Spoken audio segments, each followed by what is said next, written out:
Po ay galing sa John chapter 4, verse 23 until 24.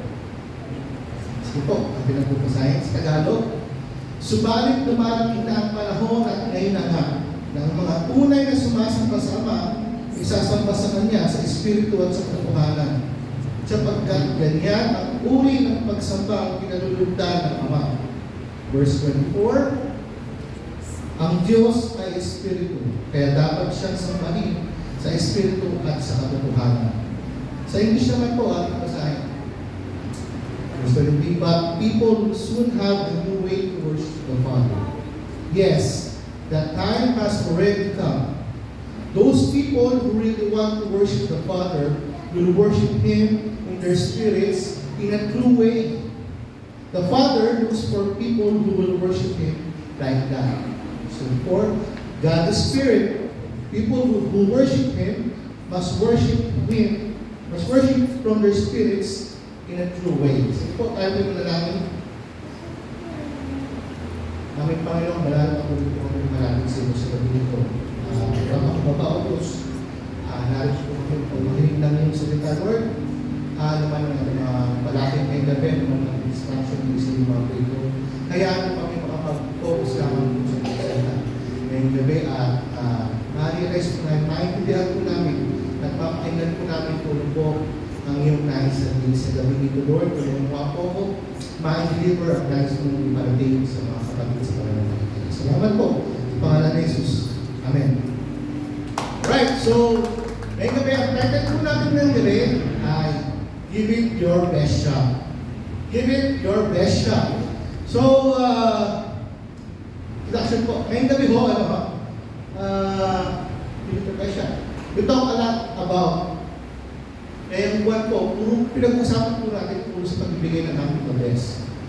We talk a lot about this month, giving our best sa work, giving our best sa school, ayun, sa ating hobbies, ating mga kaibigan, sa mga katsukaran, sa ating friends, church, lalo sa church, ngayong pong buwan, ating pong tema ay giving our best. So, halos tagtag po tayo ng giving our best. Pati po sa ating ministeryo, it's all about giving our best. Alam po natin ang madalitong sabihin, madalitong bahayan na we are giving our best. Pero alam po natin, action speaks louder than words. Alam po ba natin natin? Mas makikita po sa gawa kaysa sa salita. Diba? Akala po natin minsan, yung mga nagagawa natin, enough na. Akala po natin minsan, basta mag-attend lang, sabat na. Yung malista lang yung attendance natin, the best na yun. Akala po natin minsan, mabuno lang natin yung service, yung prayer meeting, Sunday service, pabuno lang po natin yung gawain. Okay na po, parang the best na po natin yun. Pag di tayo naka-absent sa gawain, parang nasabi natin, it's the best. Diba? Minsan mo, may mga bagay po na nakapag nagiging rason kung bakit.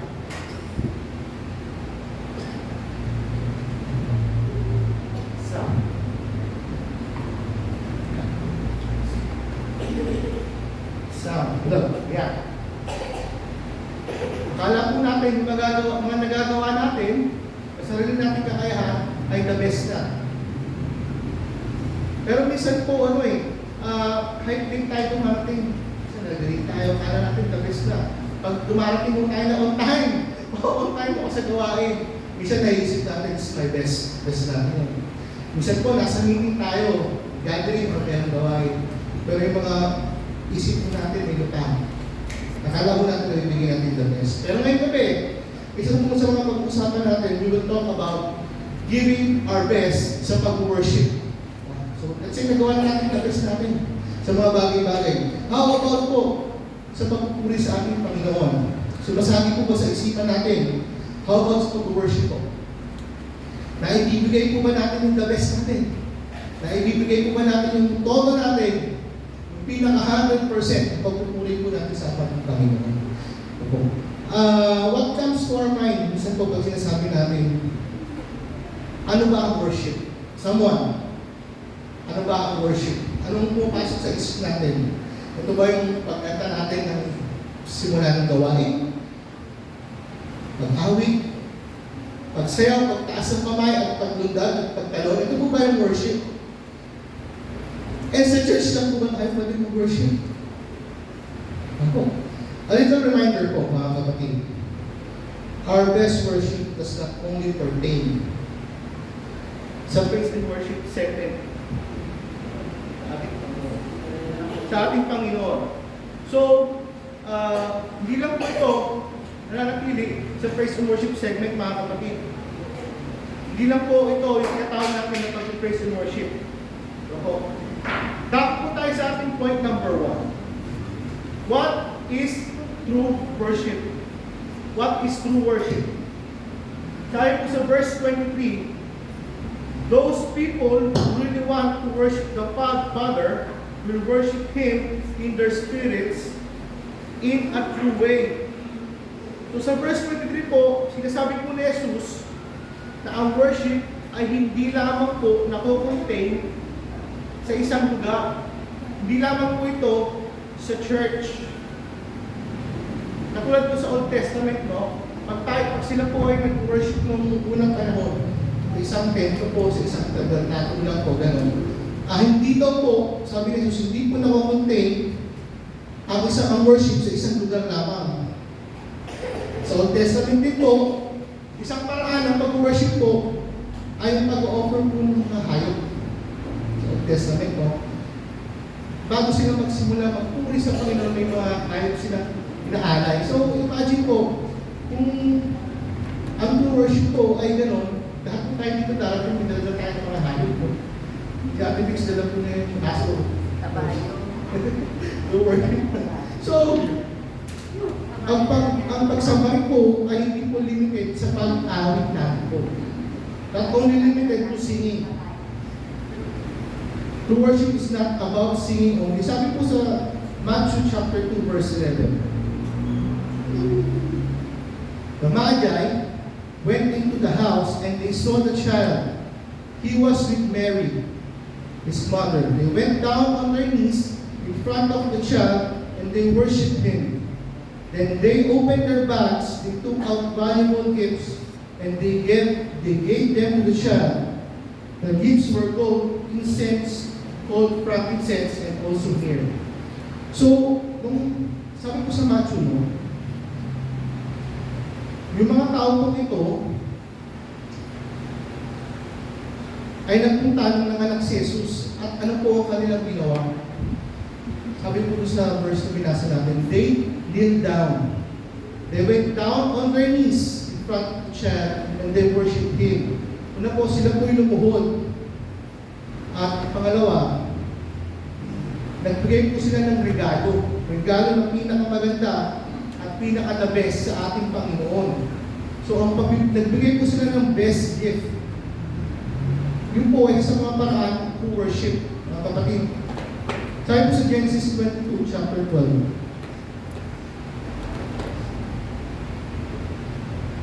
The angel said, do not hurt the boy. Do not do anything to him. Now I know that you respect God and you obey Him. Isaac is your only son, and you agreed to offer him to me as a sacrifice. You did not try to keep him safe. O si Abraham din po, isa po sa reason, isa po sa mga show, mga pagpapakita ng true worship is si Abraham po.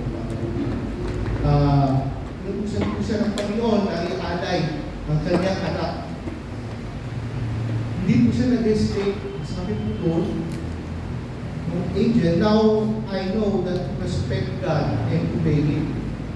Si Abraham po ay respeto at inobey ang ating Panginoon. That is a kind of worship, mga kapatid. So, yung pag-respeto po sa ating Panginoon at pagsunod sa Kanya ay isang uri at pagpupuri sa ating Panginoon. At isa pa po, si Abraham ay willing to sacrifice yung kanyang anak. So, yun din po, ang sakripisyo para sa Panginoon, ang sakripisyo sa Panginoon ay isa rin pong uri ng worship. Ang mga disipulo po, ang mga disipulo na Jesus, iniwan po nila lahat, ang kanilang pamilya, ang kanilang trabaho. at sumunod sila sa ating Panginoon. So, ang pagsunod din po sa ating Panginoon, kapatid, ay isa pong uri ng pagpupuri. Following Jesus is a kind of worship, mga kapatid. Even si Jesus, inarin po niya ang kanyang buhay para sa ating Panginoon. Ito po ay uri ng pagsamba. Sinunod niya po ang utos ng ating Panginoon. He gave His life. Isa rin po uri ng worship.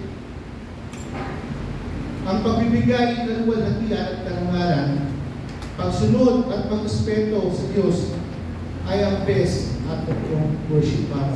Hindi lang po pag-awit. Hindi lang po ito nalilimitahan sa pag-awit, sa pagkanta. Maaari natin sabay ng Diyos sa pamamagitan ng pag-awit, mga kapatid. Pero niluluwalhati at pinararangalan natin ang Panginoon sa pamamagitan ng pamumuhay na umaasa sa Kanya lamang at sa biyaya at pagsunod sa Kanyang salita. Yun po ay isang uri ng pag-uri, mga kapatid. So hindi lang po limitado sa pag-awit. At alam po ba natin na ang Panginoong Diyos ay gusto nang binibigay ang dalas natin pag tayo po ay nagpupuri sa Kanya. True worship po is when we give our deepest affections and highest praise to our Lord. True worship to God ay kapag minamahal po natin siya ng ating buong puso, buong kaluluwa, buong isip, at buong lakas. Kapag tayo ang sinurrender po natin yung sarili natin sa Panginoon, ito po ay isang uri ng pagpupuri sa Kanya. It's when we put God above everything else and we put Him first in our hearts. Hindi po, second option lang. Kung ang Diyos po ang priority natin. This is the best kind of worship natin. Yung po, surrendering to God. Ito po ay isa. Ito po ay best true worship sa ating Panginoon. Surrendering ourselves sa ating Panginoon. Isang uri ng pagpupuri sa Panginoon. At isa pa po, klaro naman po kung ano po ang ating ginagawa at kung po ay maglinis, maglagay po tayo ng upuan, mag-ayos ng church, or magluto, or sumasayaw. Maabot sa ating Panginoon. As long na ginagawa po natin ito para sa ating Panginoon. As long na ginagawa natin the best, ito po ay considered the worship. Ito po ay considered the true worship service sa ating Panginoon. Una po, surrender. Ang pangalawa ay service. Ito po ay considered true worship to our God. Kapag ginagawa po natin ito ng puso, kapag ginagawa po natin ito ng willing, sunod sa ating kalooban, ito po ay kinu-consider the true worship sa ating Panginoon. Pero pag ginagawa po natin ito, at napipilitan lamang po tayo, let's say, pagdaling ng honor, o ano man, pagservisyo sa ating Panginoon, alam po ng Panginoon, God knows our heart, mas mabuti-wag na lang po. Diba? Kasi, gusto po ng Panginoon, kapag may ginagawa tayo, ginagawa po natin ito para sa Kanya. Hindi po ito ginagawa natin kasi napipilitan lamang po tayo. Gusto ng Panginoon the best. Alam po ng Panginoon yung puso natin pagdating sa paglilingkod sa Kanya. Sabi po sa Malakias, chapter 1, verse 14,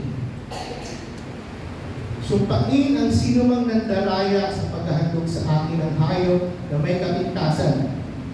Gayong may pinangako siyang malusog na hayop mula sa kanyang kaawan. Ako isang haring dakila at kinatatakutan ng lahat ng bansa. So sabi po ng Panginoon, siya po ay hari. So pag tayo po ay nangako sa Kanya na mag-o-offer ng ating pinaka-the-best, pero hindi ho natin ginawa. Sinabi natin, i-offer natin pinaka-the best tayo para sa Kanya, pero ang binigay natin sa Kanya ay yung may hayop na may kapintasan, o hindi po yung the best natin ang sabi po sa mga best. Sumpain ang sino man ang daraya sa paghahandog sa akin ng hayop na may kapintasan. So sabi ng Panginoon, kapag mag-offer ka ng the best mo para sa akin, ibigay mo yung sinabi mong the best. Huwag mong i-offer sa akin yung half lang. Kasi nagagalit po ang Panginoon. Meron pong sumpaan ng daraya sa pagbibigay ng kapuri sa ating Panginoon. But God is telling His people that when you worship, I want you to give your very best. Parang sa friendship natin, nag-promise tayo sa isang tao na gagawin natin to. Tapos hindi naman natin ginawa, or ginawa lang natin kasi napipilitan tayo. Parang ang dating sa tao pinakakuha natin, parang ay ba't ganoon? Parang sabi niya, bigay. Sabi niya, lulutugan niya, sabi niya, pero ginawa niya ito lang. Siyempre may pagkadismaya. Merong disappointment. Sa tingin po natin, yung Panginoon, ano po kayang nararamdaman pag sinabi niya ito na sabi niya ito, mapupuri siya sa akin, sabi niya dito, pero hindi naman niya binigay. So, ang Panginoon po ay tumulong po. Diba? God is telling His people that when you worship, I want you to give your very best. Diba? Instead na sasabihin natin na gagawin ko to kasi magagalit yung leader ko. Gagawin ko to kasi magagalit si Bas. Or magagalit sila or napakita ng tao lang tayo. That is very wrong po. True worship is giving our best to the Lord in everything that we do. Kasi po yung 50% na ibigay natin. Ibigay po natin yung 100% sa pagsuservice at pagsurrender ng ating buhay sa ating Panginoon. And that is considered best true worship po, mga kapatid. Amen po ba? So, dapat po tayo sa point number 2. When to give our true worship. When to give our true worship. So, sabi po sa verse 23b, the Father looks for people who will worship Him like that. The Father looks for people who will worship Him like that. Kinalulugdan po ng Diyos ang mga taong nagbibigay ng best, totoong worship para sa Kanya. Amen po ba doon? Kinalulugdan po ng Panginoon ang mga taong nagbibigay ng best at totoong worship para sa Kanya. Diba? Sa ating work, sa ating ministry, minsan po, sa ating mga friends, meron po tayong mas gusto. Let's say, meron kang dalawang friends. Minsan, mas gusto mo isa kumpara sa isa. Kasi minsan, meron tayong tinatawag na yung reciprocating feelings. Minsan, mas gusto mo to kasi itong tao to, mas nakikita mo nagbabalik ng affection sa'yo, nagbabalik ng feelings. Nag-reciprocate, diba? Same po sa Diyos, pantay-pantay lang tayo sa paningin ng Diyos. Pero mas gusto niya yung tao na nagbibigay ng the best. Best, pagpupuli sa Kanya always. Mas tingin ka ng Diyos, yung tao na nagbibigay ng the best. Palagi. Always. Your best worship, our best worship involves giving God our most superior work.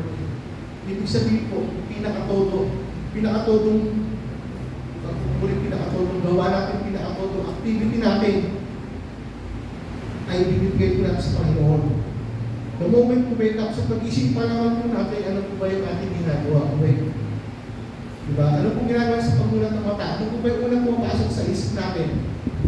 Problema, kakainin, ano po saan? Ano po? Dapat po tayo ng nananalangin sa pagulat ng ating mga mata. Tapos salamat po tayo sa ating Panginoon. At Lord, thank you for this morning. Naroon kami. At during the midst of our day, naaalala po ba natin sa ating Panginoon at manalangin sa Kanya? Ngayon din po, bago magtapos yung ating araw. Masyadong diretso po ba tulog? Pagod na, naalala po ba natin manalangin at magpuri sa ating Panginoon? So, mas maganda, kung kaya po natin 24/7, we give our best worship to our God. Hindi lamang po pag Wednesday at pag Sunday, o pag prayer meeting at Sunday service po.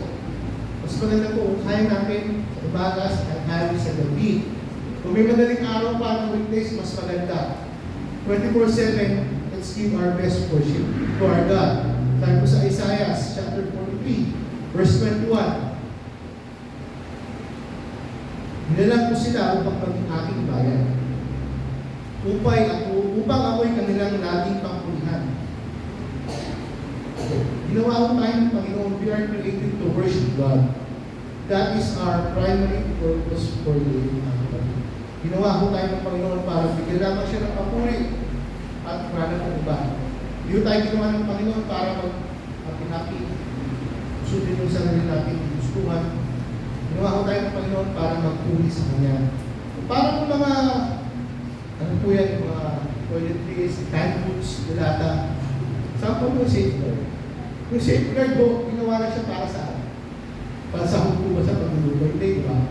Safeguard ginawa, ang sahog, panligo. Same sa Colgate, yung siya ginawa, pagtimpla ng kape. Nagamit lang mo siya para ang toothbrush. Pero yung tayo, ganun din ang ginawa sa atin ng Panginoon. Ginawa ho tayo para lang papurihan siya. Papurahin po muna. Sa 1 Corinthians po, chapter 10, verse 31. So whether you eat or drink, or whatever you do, do it all for the glory of God. So, whether you eat or drink, tayo po ay araw-araw kumakain. Araw-araw umiinom. So, it means, dapat araw-araw din tayo nagbibigay ng best worship sa ating Panginoon. Hindi lang conditionally, hindi lang ganitong araw. Hindi araw-araw po. Dapat araw-araw. Kinalulugdan ba ng Diyos yung mga taong ibigay ng pagkukulit pero kulang? Hindi dapat araw-araw po tayo. At pag tayo po ay umakawit, ibigay mo natin the best natin ng pagkukulit sa Kanya. Giving your best is being early at all times. The best worship po ay ang pagbibigay ng ating todo para sa ating Panginoon. Sa Romans chapter 12, verse 1.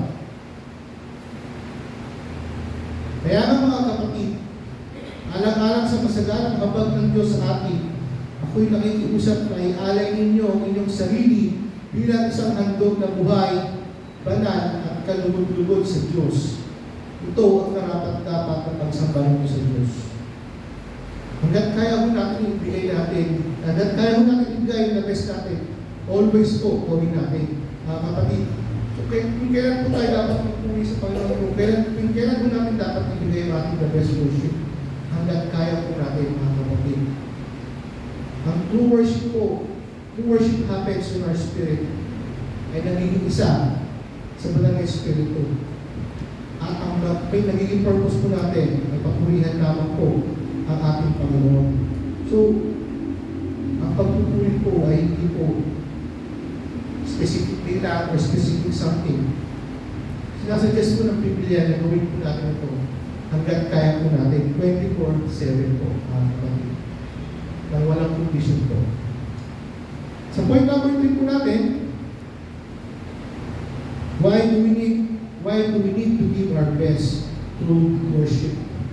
Why do we need to give our best to worship? Sa verse 24 po, God is Spirit. People who worship Him must worship from their spirits in a true way. God is Spirit. People who worship Him must worship from their spirits in a true way.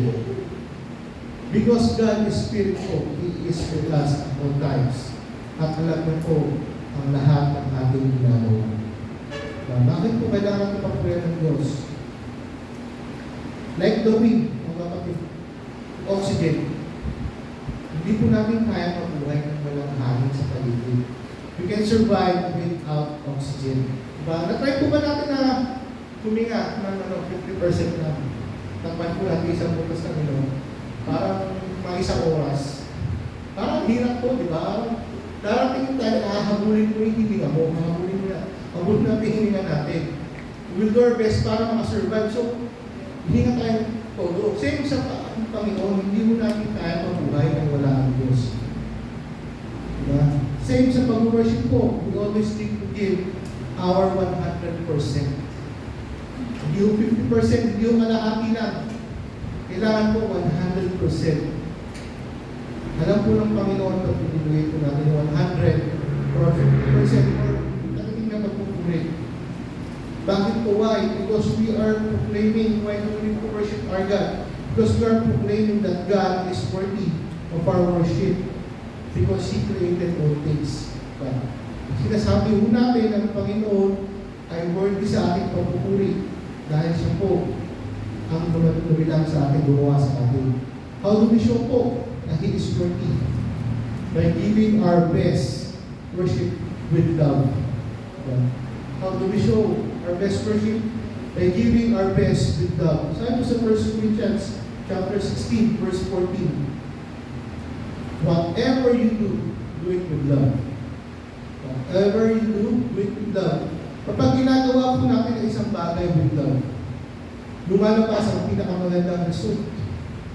O po yun, parang sa pagluluto, no? Naranasan po natin magluto. Pag nagluluto po tayo ng naiinis o walang halong pagmamahal, hindi mo masarap yung pagkain. Hindi masaya. Parang mataba o hindi ka satisfied sa ginawa mo. Hindi tayo satisfied sa niluto natin. Pero pag ito po ay niluto natin na may halong pagmamahal, yung met-met, nilitikman mo, kulang ka sa maling sarap, kulang ka sa asukal, kulang sa kamis, kulang sa bang, ay gusto na yung makamis, dagdagan mo asukal. Diba? Pag ginawa ko natin yung with love, ang kalalabasan mo nun, pabili ka doon, perfect. Perfect. Kasi ginawa natin na may halong pagmamahal. Same sa pagpupuli sa aming Panginoon. Hindi yung pag-worship ko tayo dito ng Panginoon, diba? Pag-worship. Nakakasaya ko ba yung Panginoon? Diba hindi yun? Pero pag halos ko tumigay, wala kang lumabas so focus natin sa Pilipinas. So, the best mo, sama ang puso sa pag-worship, mga kapatid. Hindi lang po puro bibig. Sama ang puso sa pagpupuli sa Panginoon. Hindi lang puro bibig. Diba? Hindi po yung pumukalay ng bibig natin, tuloy tayo, nasyuksip natin, nasa kalantay, nasa kauhatan.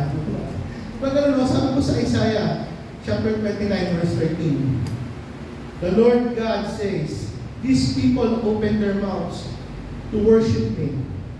They use their lips to say that I am great, but they are not really thinking about me. When they worship me, they use rules that people have taught them. So, hindi po nalulugod ang Panginoon sa bibig lang na nagtutuloy na walang halong puso, na walang halong pagmamahal. When it comes to worship po, mga kapatid, why do we need to worship Him our best? Because God is looking at the state of our hearts. Tinitignan po ng Panginoon ang ating puso. Hindi yun niya tinitignan kung maganda yung sapatos mo, kung maganda yung belt mo, kung maganda yung damit mo, or nakataas yung kamay mo lang. Tinitignan mo ng Panginoon yung puso natin.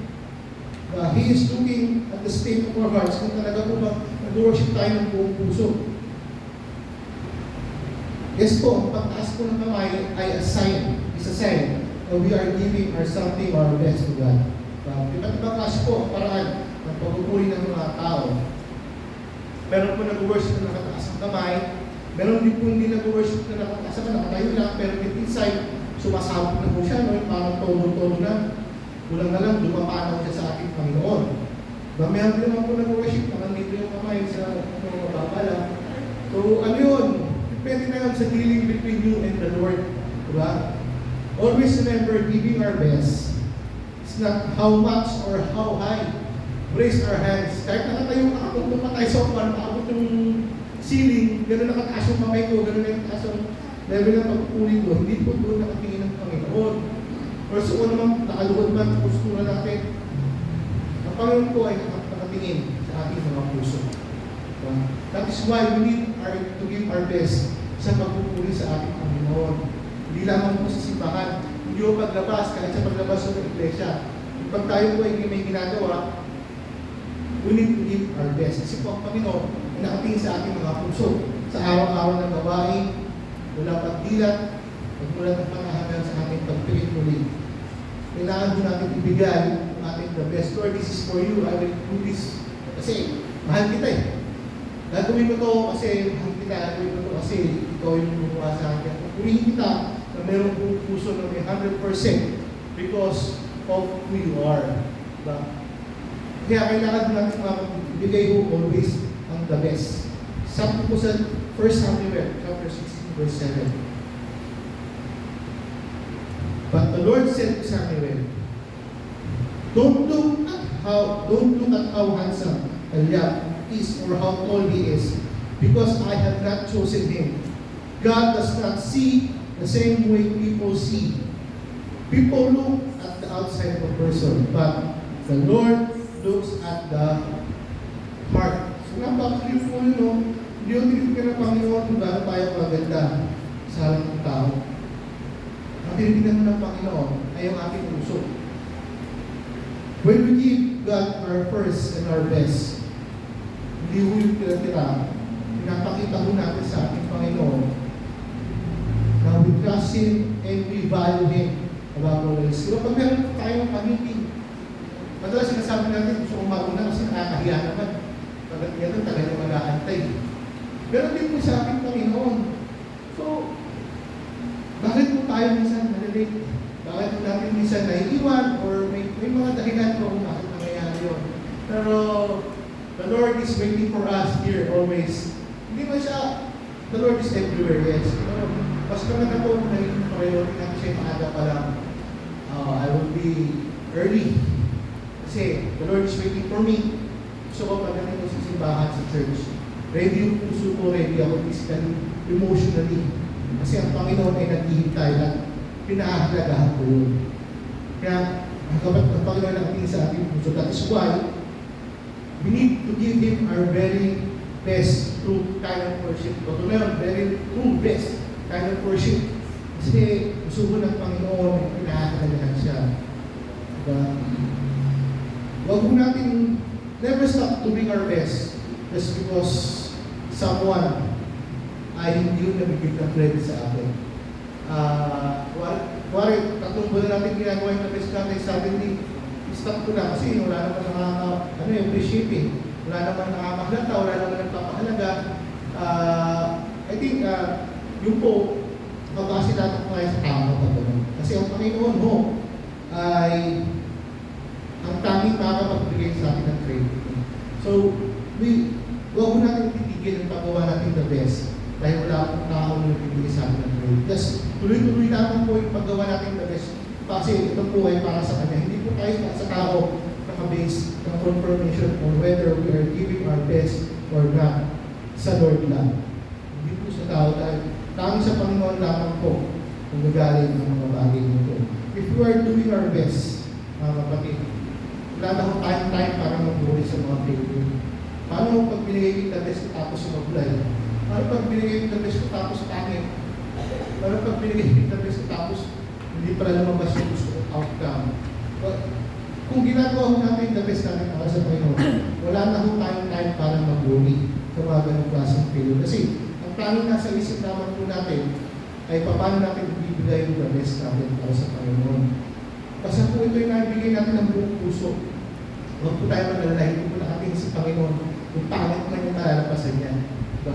Kung bibigay po natin ito ng buong puso para sa mata niya, ito po ay perfect. Diba? Sabi nga po sa isang sabihan,